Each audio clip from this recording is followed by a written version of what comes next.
Bonjour à tous, comme promis, je reviens vers vous pour la suite du cours sur le second degré, partie 2, bien sûr. Donc la dernière fois, si je remets ce qu'on a vu, on avait vu ce qu'était la forme canonique et on avait démontré, ça c'était pas la partie la plus sympathique, mais bon, il fallait bien. On avait démontré que la forme canonique existe bel et bien pour toutes les fonctions du second degré. Et on avait vu des exemples justement où on trouve, pour voir comment on trouve cette forme canonique avec le alpha, le bêta.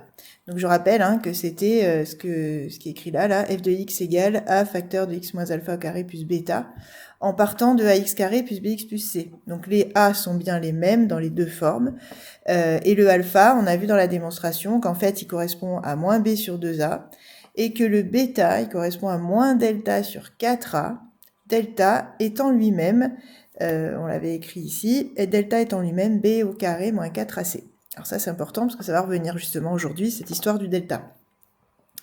Et donc la forme canonique, je vous avais dit, soit vous apprenez à la faire avec la petite factorisation, comme j'ai fait dans les exemples, soit vous apprenez vraiment par cœur le alpha, le bêta. Mais bon, il y aura peut-être quelques fois où il faudra quand même savoir faire la factorisation. Hein.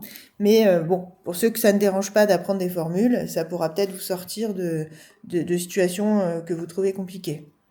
Maintenant, la formule, elle n'est pas simple non plus. Donc c'est à vous de voir. En tout cas, elle n'est pas exigible. C'est-à-dire que j'exigerai pas de vous de connaître ces formules-là. Le moins b sur 2a et le moins delta sur 4a. Enfin, le moins b sur 2a, si, en fait, ça sera exigible parce qu'en plus, on va le réutiliser encore dans la partie 3. Mais en tout cas, le bêta, il n'y a pas obligation de le connaître. Alors, donc, notre grand 2. Alors, on va voir finalement pourquoi, dans ce chapitre-là, en tout cas, pourquoi on a besoin de la forme canonique. Elle reviendra plus tard pour d'autres choses encore, mais là, on va s'en servir pour pouvoir résoudre de façon généralisée toutes les équations du second degré. Puisqu'on avait vu qu'on arrivait à en résoudre, en gros, quand on arrive à trouver une des solutions, oui, une des racines du polynôme, on arrive à résoudre l'équation globale. Mais si jamais j'arrive pas à trouver une des racines ou qu'on m'en donne pas une, avec ce qu'on a fait avant, c'est compliqué. Donc là, justement, on va développer une façon de s'en sortir dans n'importe quelle équation, qu'on ait déjà une racine ou pas. Alors, donc là, ce qu'on fait, c'est qu'on reprend justement les exemples qui avaient été développés au départ, pour lesquels on avait trouvé la forme canonique, et on va voir ce qu'on peut en faire pour résoudre les équations. Alors juste, je vais récupérer du coup ma forme canonique de... alors... f de x, non, g de x et h de x, j'ai dit. Donc, g de x, c'était x moins 3 au carré moins 5. Donc, on avait trouvé, hop, g de x égale x moins 3 au carré moins 5. Et du coup, si je veux résoudre g de x égale à 0, je vais donc être amené à résoudre x moins 3 au carré moins 5 égale à 0. J'aurais pu prendre la forme développée, mais enfin bon, on se doute que si on a vu la forme canonique juste avant, c'est que ça va nous servir. Donc c'est pour ça que j'ai choisi la forme canonique, la forme développée, justement, c'est les formes qu'on avait au premier chapitre. Si on n'a pas la forme factorisée ou bien qu'on ne connaît pas une des deux racines, on s'en sort pas. Donc là, je prends la forme canonique et j'essaye. Alors, un des réflexes, en général vous l'avez, celui-là, c'est de justement le moins 5 de l'éliminer à gauche, et du coup il va apparaître en plus 5 à droite, 0 plus 5 ça fait 5. Et nous ce qu'on veut c'est trouver x, donc l'idée ça va être d'enlever le carré qui est là. Et ça, normalement, vous savez faire déjà de l'année dernière. X carré, grand X, ce que j'ai appelé grand X, ça serait tout ça en fait. Grand X au carré égale 5, ça donne grand X égale racine de 5, ça vous savez me le dire très bien en général. Ce que vous oubliez souvent, peut-être pas tous, mais souvent, c'est qu'il y a aussi la solution moins racine de 5. Et celle-là, elle est importante, il ne va pas falloir l'oublier, sinon il va nous manquer une solution à l'arrivée, même dans notre cas. Donc justement, si je me place là, dans le cas de g de x, eh bien grand X c'est x moins 3, donc ça veut dire finalement que x moins 3 il vaut soit racine de 5, soit moins racine de 5. Et ça me permet de me débarrasser du carré. Tout simplement parce que je vois bien que si je remets au carré, ça fait bien x moins 3 au carré égale 5. Donc, ou x moins 3 égale, je vais enlever ça, voilà, moins racine de 5. Voilà, et maintenant, ben, en fait, on a fini, puisqu'il suffit de trouver x. Et donc, j'ai plus qu'à basculer mon moins 3, donc ça fait 3 plus racine de 5, et là, 3 moins racine de 5. Et vous voyez que là, je n'ai aucune des deux racines qui est une racine évidente. Hein. Là, et c'était impossible de les trouver autrement, en fait.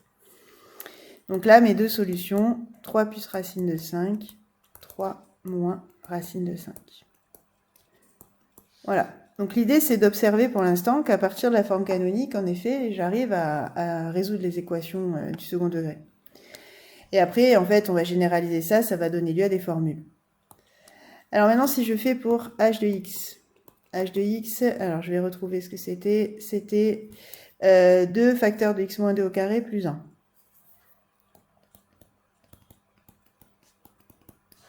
Je résous h de x égale 0. Donc c'est équivalent à, du coup, 2 facteurs de x moins 2 au carré plus 1 égale 0. Donc là, c'est exactement la même idée, sauf que j'ai le a, là, le 2, qui vaut pas 1, qui vaut 2 cette fois, justement, et donc il va falloir gérer. Mais à part ça, c'est la même chose. Hein. Donc d'abord, je me débarrasse du plus 1. Donc ça me fait 2 facteurs de x moins 2 au carré égale moins 1. Ensuite, justement, première chose, je me débarrasse d'abord du 2 qui est devant ici. Le 2, il est multiplié. Hein. Donc si je veux l'éliminer, il faut que je divise par 2. Donc, du coup, il va me rester x moins 2 au carré égale moins 1 sur 2. Ensuite, justement, voilà, alors là c'est intéressant, j'arrive à ça. Et moi maintenant je veux résoudre. Donc j'aimerais bien faire comme j'ai fait là à côté avec mon 5. Sauf qu'il y a un petit problème, parce que, admettons que ça je l'appelle grand x, bon très bien, je me retrouve avec grand x égale moins 1 demi. Grand x carré, pardon, égale moins 1 demi. Mais normalement, vous n'êtes pas sans savoir qu'un carré, ça peut pas être négatif. Donc là, à partir de là, dès ce moment-là, vous savez qu'il n'y aura pas de solution. Et en fait, on n'en a pas vu beaucoup au premier chapitre parce que ça s'y prêtait pas. On n'avait pas d'autre manière, en fait, on n'avait pas de manière, pardon, de voir s'il y avait des solutions ou pas. Mais en fait, donc à chaque fois, vous aviez des solutions. L'exercice se prêtait à ce qu'on était en train d'apprendre, mais il y a beaucoup d'équations du second degré qui n'ont pas de solution réelle. Donc là, dès ce moment-là, vous pouvez dire 1 carré n'est pas négatif, ne peut être négatif, donc il n'y a pas de solution. Voilà, il n'y a aucune valeur de x qui pourra vérifier ça. 1 carré ne peut être négatif, donc S égale ensemble vide. Voilà. Donc là, ça vous donne une petite idée de comment on va se servir de la forme canonique. Sauf que nous, on va le démontrer avec les A, les B, les C, le delta, etc. Et on va arriver à une formule qui vous permettra d'éviter à chaque fois de chercher et la forme canonique et de passer par toutes ces étapes. Mais il faut avoir compris d'où ça vient. La démonstration de ça est au programme. Donc voilà, c'est pour ça qu'on détaille bien tout. C'est pas des formules magiques qui fonctionnent comme ça. Il y a vraiment un sens derrière. Ça vient de quelque part. Alors après, on me demandait d'en déduire les formes factorisées de G et H. Alors souvenez-vous, la factorisation, on l'a déjà vu pour le second degré. On avait dit, ça vous êtes censé déjà le savoir, que à condition que j'ai deux racines.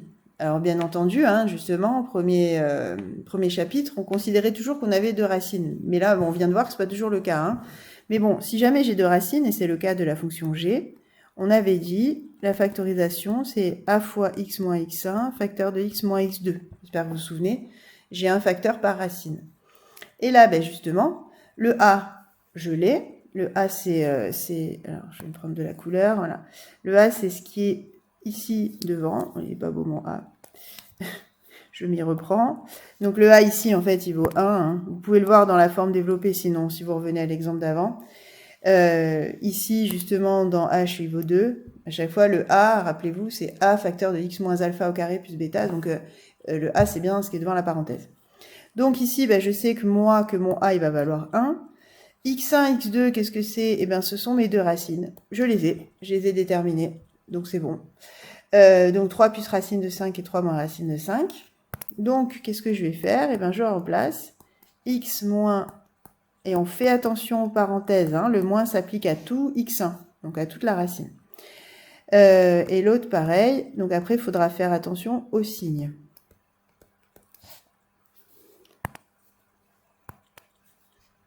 Voilà. Et après, il n'y a pas grand-chose à faire. On vous demande bien la forme factorisée. Donc surtout, vous ne développez pas les différents facteurs. Le 1, c'est pas la peine de le réécrire. Et ça, juste, on va la ranger un petit peu à l'intérieur. La ranger, ça veut dire enlever les petites parenthèses. Donc le moins qui est là s'applique à tout ce qui est à l'intérieur. Donc ça va devenir moins 3, moins racine de 5. Pareil ici. Le moins s'applique au 3 et il s'applique au moins racine de 5. Donc ça va faire moins 3 plus racine de 5. Voilà donc l'écriture factorisée de g de x. Pour h de x n'a pas de racine. Donc h, en fait, on peut dire directement, n'a pas de racine. Donc en fait, on ne peut pas le factoriser. C'est ça le problème, parce que rappelez-vous, on avait un facteur à condition d'avoir une racine quand même. Si on n'a pas de racine, inversement, hein, si on n'a pas de racine, on n'a pas de facteur. Donc h n'a pas de racine. Donc h n'est pas factorisable. C'est-à-dire que en fait, sa forme factorisée sera pareille que sa forme développée. Donc on va retrouver, on ne pourra pas faire mieux, quoi. H de x, on va retrouver ce qu'on nous avait donné au départ, 2x carré moins 8x plus 9. Et c'est tout. On ne peut pas faire mieux. On ne peut pas avoir de facteur de degré 1. En tout cas, pas en première avec des réels. Voilà, ça ce sera vrai toute l'année. Voilà, j'espère que c'est à peu près clair. Parce que maintenant, justement, on va généraliser ça. Et avec des lettres, forcément, bon, c'est pas plus facile, hein, évidemment. Mais il faut quand même en arriver à cette fameuse formule. Donc, on y va. Alors, déjà, on va avoir besoin de notre delta de tout à l'heure. Enfin, de la dernière fois, disons. Rappelez-vous que le delta, il est apparu dans la démonstration de la forme canonique. Et en fait, ce delta, il va être très important. On va voir pourquoi. D'abord, on va le définir, on va lui donner un nom. Donc on appelle, alors justement, ce delta, on va l'appeler le discriminant de la fonction. Donc on appelle discriminant. Alors on va voir pourquoi discriminant, pourquoi ce mot. On appelle discriminant de f le nombre,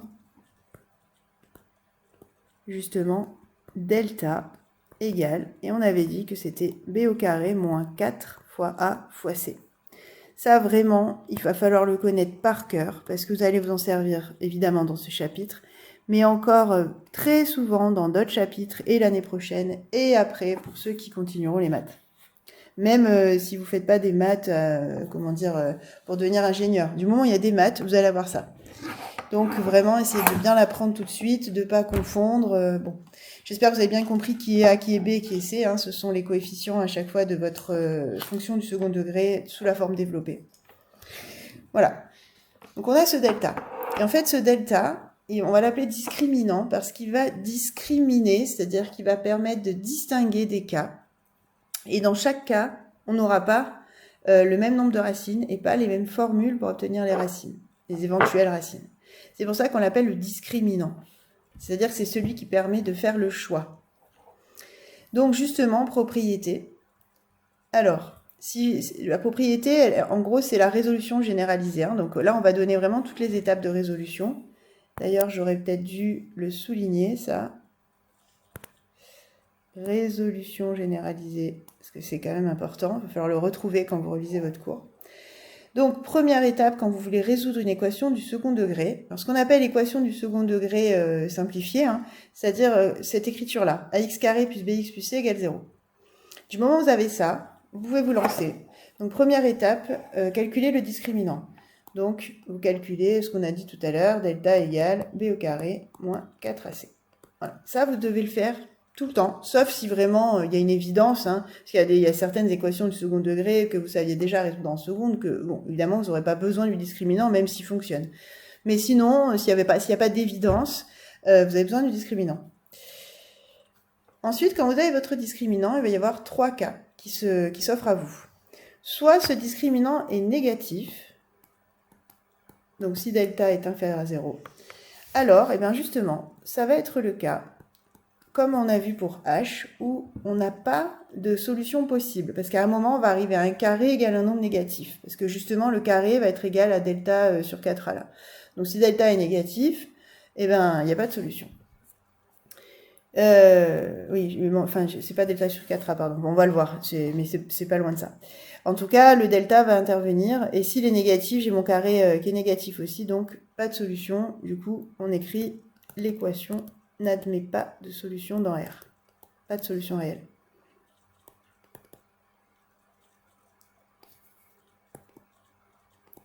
On précise réel parce que vous le verrez un petit peu plus tard, en tout cas pour la majorité d'entre vous, l'année prochaine, que bon, on peut s'arranger pour trouver un ensemble où il en existe. Voilà. Mais disons que dans les nombres normaux, vous n'avez aucune solution.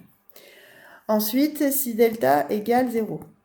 Alors ça, c'est un petit cas qu'on aurait pu ne pas écrire, mais on prend l'habitude on a pris l'habitude de le donner aux élèves. Donc bon, moi je joue le jeu. Mais on va voir qu'en fait, ce cas-là, on peut le déduire du troisième.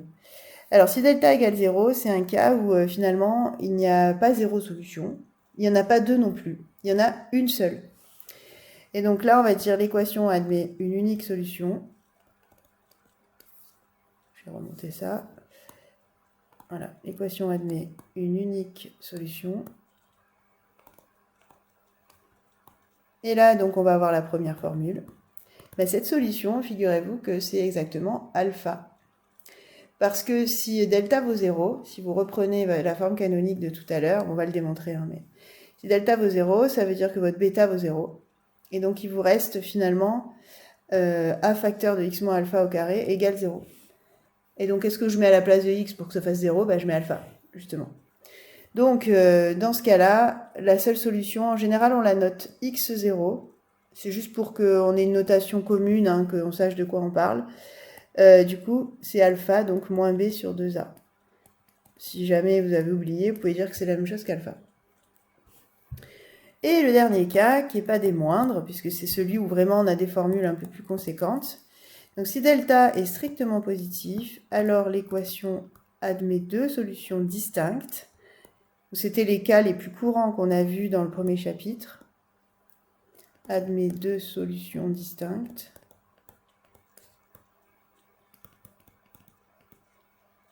Voilà. Et donc celles-là, on va les appeler x1 et x2, bien sûr. Alors attention, la formule, c'est la suivante. Après, on va le démontrer. Moins b. Donc, vous prenez le b de votre forme développée. Vous changez son signe. Hein. S'il vaut 2, ben, ça fera moins 2. S'il va aller déjà moins 2, ça fera 2. Moins b. Donc, moins b. Ensuite, on va se servir, le delta, il va intervenir. Moins racine de delta. Comme delta est positif, on a le droit de dire racine de delta, c'est bon. Sur, donc divisé par 2 fois a, 2a. Alors par contre, la bonne nouvelle, c'est que quand vous connaissez la formule pour une, l'autre, c'est très facile, puisque c'est la même, mais avec un plus au milieu. Donc moins b plus racine de delta sur 2a. Voilà, donc là, bah, vous avez l'essentiel du chapitre, puisque c'est la grande nouveauté, là, hein, clairement. Vous allez voir qu'on va beaucoup l'utiliser. Ah, il m'a fait des encadrés bizarres. Bon, c'est pas grave, vous allez vous y faire. Donc, voilà, j'encadre aussi la formule de la solution unique. Et donc, faites bien attention au cas. Delta négatif, pas de solution. Delta égale 0, une seule solution. Et delta strictement positif, deux solutions. Donc, démontrons ça. Alors, pour démontrer ça, ben justement, on va se baser sur ce qu'on a déjà démontré pour la forme canonique, tant qu'à faire. Hein. Et donc, on va pouvoir utiliser directement que... Alors, on a démontré que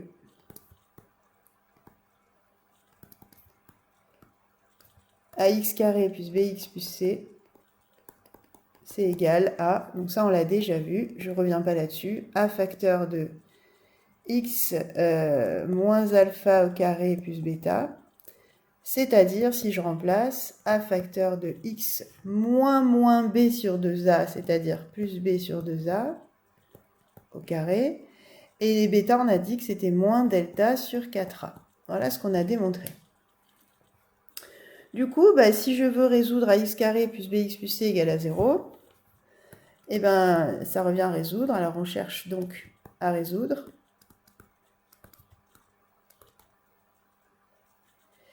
A facteur de x plus b sur 2a au carré moins delta sur 4a égale 0. Finalement, c'est ça qu'on veut résoudre si on utilise la forme canonique. Du coup, bon, finalement, comme quand on a des nombres, le premier réflexe, c'est de basculer déjà tout ce qui est constant, c'est-à-dire sans x, à droite. Donc, en fait, le moins delta sur 4a, on l'élimine, donc on l'additionne des deux côtés. Donc, de l'autre côté, à droite, il me vient 0 plus delta sur 4a, donc delta sur 4a. Du coup, je me retrouve avec ça. Bon, et donc là,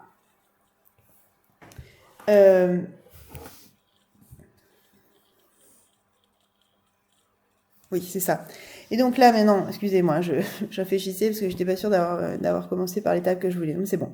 Donc maintenant, moi, je veux trouver x. Donc, pareil que quand j'avais des nombres, le réflexe d'après, c'est de basculer le a de l'autre côté, entre guillemets, c'est-à-dire diviser par a à gauche et à droite. Comme il est différent de 0 par définition, c'est bon, on peut le faire. Et donc, finalement, ça va me faire x plus b sur 2a au carré égale delta sur 4a, le tout sur a. Et ça, rappelez-vous, là on est en train de diviser deux fractions, donc ça veut dire que je prends celle du haut, que je ne touche pas, et je multiplie par l'inverse de celle du bas, c'est-à-dire 1 sur a. Et donc finalement, delta sur 4a carré.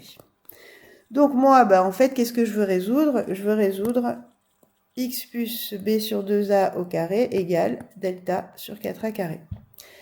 4a carré, c'est positif. Ça, c'est positif. Donc finalement, le signe de tout ce qui est là à droite, ça va dépendre du signe de delta. Si delta est négatif, tout ça c'est négatif, parce que vu qu'en dessous c'est positif, ça ne change rien. Si delta vaut 0, tout ça, ça vaut 0. Si delta est positif, tout ça c'est positif. Voilà pourquoi on a ces trois cas. Voilà. Alors donc du coup, on se lance dans les cas justement. Si delta est négatif, qu'est-ce qui se passe? Je me retrouve avec mon carré à gauche qui est égal à un nombre négatif.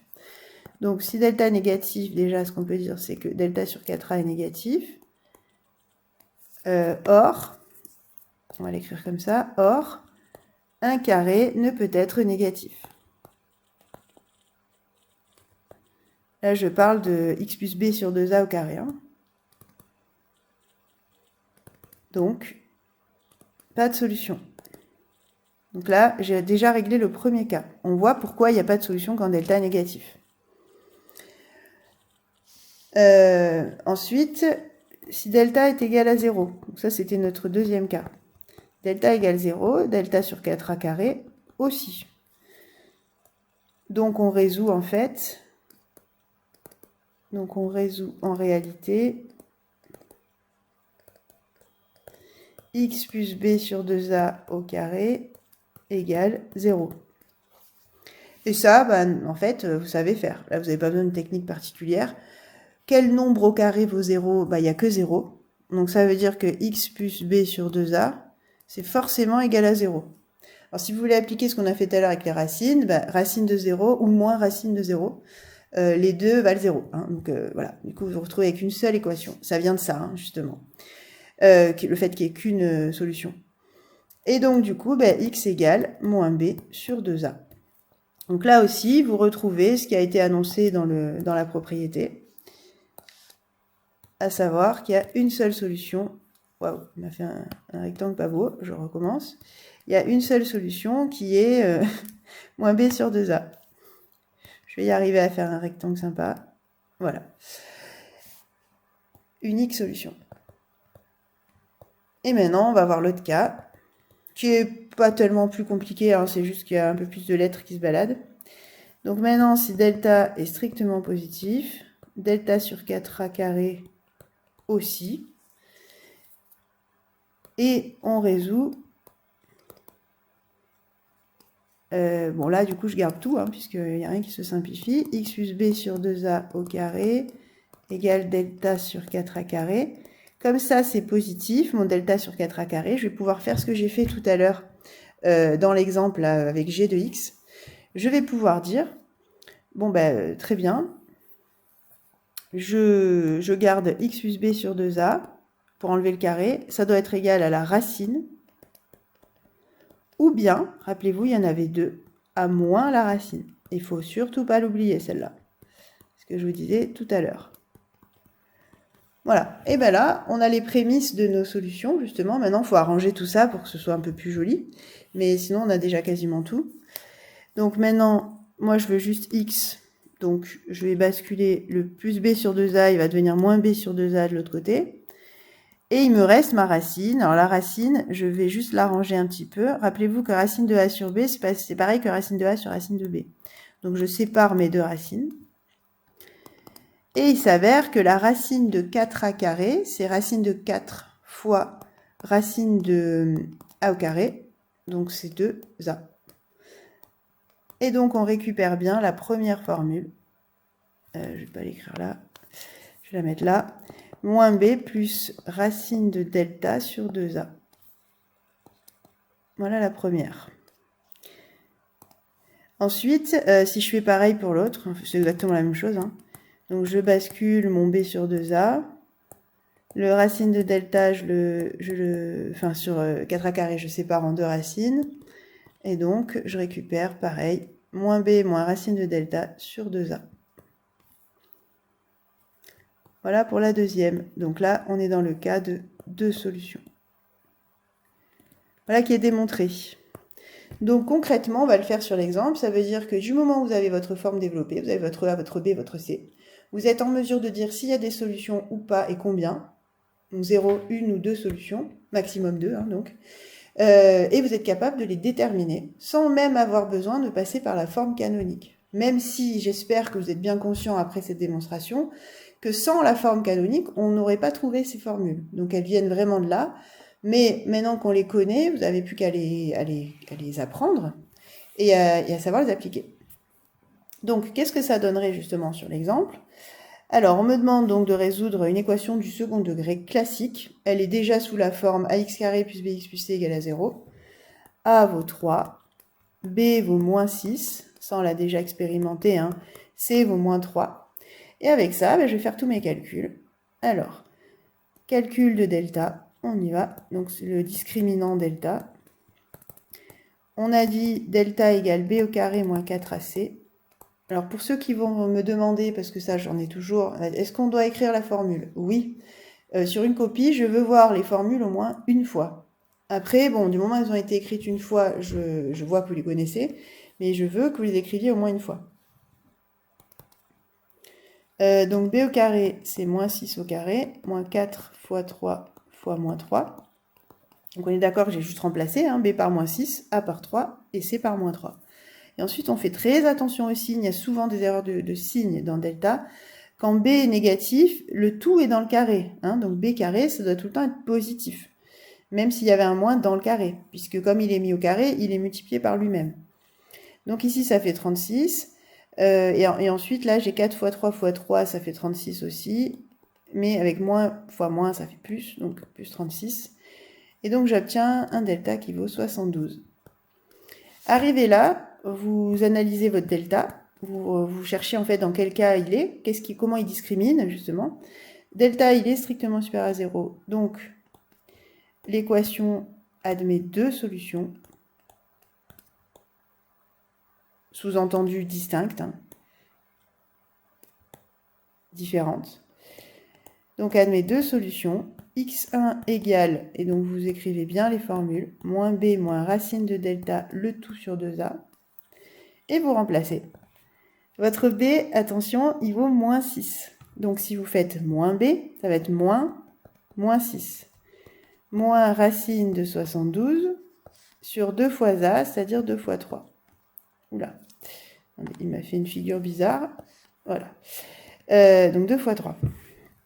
Donc ensuite, je calcule. Moins 6, ça fait 6. Racine de 72, c'est 36 fois 2. Donc ça, pour simplifier la racine, c'est intéressant, puisque 36 est un carré. Donc je sépare mon racine de 72 en racine de 36 fois racine de 2. En dessous, ça fait 6. Là, vous ne barrez pas les 6, s'il vous plaît. Hein. Ça ne marche que pour les nombres qui sont multipliés en haut et en bas. Là, c'est pas le cas. Hein. Donc, je n'ai pas le droit de simplifier les 6. Je continue mon calcul. Donc, 6 moins 6 racine de 2 sur 6.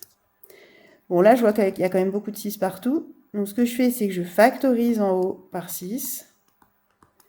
Et là, cette fois, j'ai le droit d'éliminer les 6 parce que vous voyez, mon 6, c'est un facteur en haut. C'est-à-dire qu'il est multiplié avec tout le reste. Donc là, j'ai le droit de diviser en haut et en bas par 6. Et donc, il me reste 1 moins racine de 2. Voilà ma première solution. Deuxième solution, c'est exactement la même chose avec un plus. Donc, on ne va pas écrire autant de détails. Donc, moins b plus racine de delta sur 2a. Donc, pareil, je vais arriver à 6 plus racine de 72 sur 6. Et après, même idée, hein, racine de 72, c'est 6 racine de 2. Je factorise et j'élimine mes 6. Ce ne sera pas toujours le cas, hein. Des fois vous garderez des racines, des solutions à la fin qui sont moins belles. Mais bon, c'est pas grave. Là maintenant, avec cet outil-là, vous êtes en mesure de trouver aussi les racines qui sont pas belles. Dans le premier chapitre, on trouvait que les belles racines, quand je dis belles, des simples quoi. Vous serez en mesure de trouver n'importe quelle solution, quelle que soit sa tête. Pas de discrimination. Voilà. Donc là, j'espère que vous avez compris à peu près le principe. En déduire la forme factorisée, c'est pas le plus difficile si vous connaissez votre cours et que vous avez les racines. Hein. Là, on connaît donc les racines. Alors, on va le réécrire. Les racines. Lui, on va l'appeler P de X. Donc les racines de P sont 1 moins racine de 2 et 1 plus racine de 2. Donc, P de X égale A facteur de X moins X1 facteur de X moins X2 égale, et là vous remplacez par le A. Alors le A, vous voyez, je vais le mettre en couleur, il est là devant le X carré. Donc vous avez bien un 3, ne l'oubliez pas, parce que souvent vous l'oubliez, souvent, pas tous, hein, pas tout le temps, mais c'est une erreur que je vois souvent. Et ensuite vous remplacez X1 par ce qui est là votre première solution, donc X moins 1 moins racine de 2, pardon. Faites toujours attention aux parenthèses, hein, je le redis. Et là, 1 plus racine de 2. Donc, justement, si vous enlevez les parenthèses intérieures, seulement intérieures, parce que rappelez-vous que si vous développez tout, vous ne répondez pas à la question, puisqu'on vous demande une forme factorisée. Donc, le moins, il va s'appliquer ici à 1 et à moins racine de 2. Donc, ça va devenir moins 1 plus racine de 2. Et l'autre, le moins s'applique au 1 et aux racines de 2, donc moins 1 moins racine de 2. Voilà la forme factorisée, en tout cas la plus factorisée possible, de du polynôme qui était proposé ici, qu'on a appelé P de X. Ouais, décidément, il me fait des rectangles bizarres. Bon. Ok. Voilà, c'est quand même un peu mieux. Bon, et pour terminer, tant qu'à faire, la propriété, la toute dernière propriété, elle n'est pas très très compliquée. Donc, en fait, on en a déjà parlé. Donc, tant qu'on y est, on va terminer. Comme ça, on en aura fini avec le cours. C'est la factorisation généralisée, donc des polynômes du second degré. On va l'écrire d'ailleurs, donc de f de x égale ax carré plus bx plus c. Donc là aussi, on va discriminer avec delta. Selon le signe de delta, on va avoir une factorisation différente. Donc, même principe, vous calculez d'abord delta. En fait, c'est ce qu'on a fait là dans l'exemple juste avant. Vous calculez d'abord delta, ça va vous donner déjà la forme de la factorisation. Donc, si delta est négatif, pas de factorisation. On dira que f n'est pas factorisable. Si delta égale 0, alors là, si delta égale 0, vous êtes dans le cas où il y a une unique racine. Une seule. Donc, en fait, ce qui va se passer, c'est que, vous allez retrouver le A. OK. Et en fait, quand delta vaut 0, rappelez-vous, dans la forme canonique, bêta valait 0. Et donc, en fait, il ne vous reste plus que A fois x moins alpha au carré. Et en fait, il s'avère que ça, c'est déjà une forme factorisée. C'est-à-dire que quand delta vaut 0, la forme canonique et la forme factorisée, c'est la même chose. Donc, en réalité, on l'a déjà. C'est A facteur de x moins x0 au carré. Et x0, c'est aussi alpha. Pour ceux qui préfèrent mettre alpha, c'est exactement la même chose. Et donc, on va quand même préciser justement que x0 est l'unique racine. Ce qui veut dire que dans ce cas-là, d'abord, vous calculez la racine avec la formule qu'on a vue avant, et ensuite, vous écrivez votre factorisation. si delta est strictement positif. Là, on va retrouver exactement ce qu'on a déjà écrit dans le premier cours. C'est le cas où j'ai deux racines distinctes. Donc, c'est le cas qu'on avait vu dans le premier chapitre, je veux dire, avec x1 et x2. Donc ça, normalement, vous êtes censé déjà le connaître. On le rappelle. Donc, où x1 et x2 sont les deux racines distinctes, hein, donc de f. Oui, pardon, j'ai mis solution, c'est pas très malin, c'est plutôt... Parce que solution, c'est quand on parle de la résolution de l'équation. Là, il n'y a pas d'équation, on parle juste du polynôme.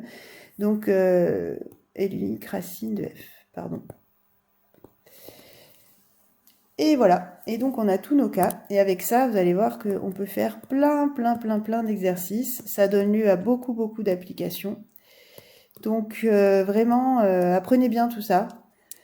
Je me suis permise de le faire à distance parce que je pense que ça se gère en autonomie avec des explications comme je suis en train de le faire.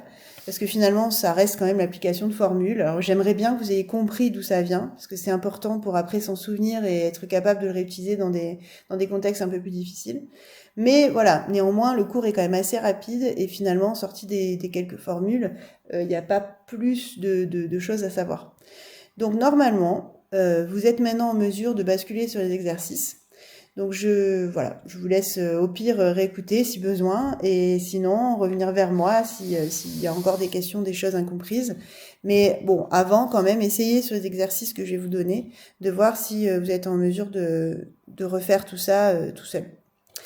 Voilà, bon en tout cas, bon courage à tous encore une fois, et très bientôt pour certains, pour ceux que je vois cette semaine, et un peu plus tard pour d'autres. Bon courage, à bientôt.